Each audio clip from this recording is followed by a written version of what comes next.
those blue collar workers who lost their jobs to China and elsewhere, the offshoring that took place, those men have suffered enormously, but nobody sees it. Nobody recognizes it. They've suffered financially, psychologically, rates of suicide and depression. They've experienced petty crime and serious crime in their communities as a result of their communities disintegrating because they were no longer held together by traditional factories and offices and so forth. So there are millions of those men at the bottom of the ladder in this world, and their suffering is invisible to everybody. And it's just criminal. There's men's pain is just not seen. I agree with you for the most part, yes. I think that there's a lot more sympathy for women's struggles and suffering and pain than there is for men's suffering and pain, and men's disenfranchisement from the world in which we live. I do think, though, I would just make a side point that there are some people who recognize that.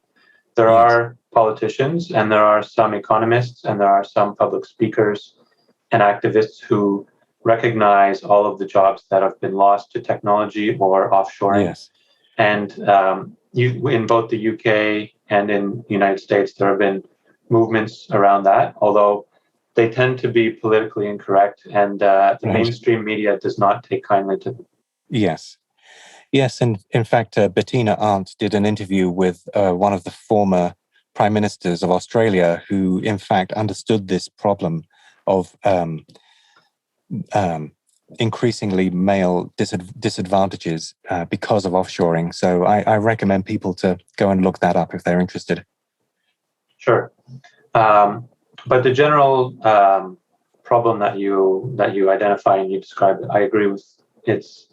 It's a collective issue. It's not something that every individual man has to find his own way within this, large problem. But as a society, as a civilization, we need to come up with some solutions to engage men and feel like they have a place at the table again, where they belong, they're recognized, they're appreciated.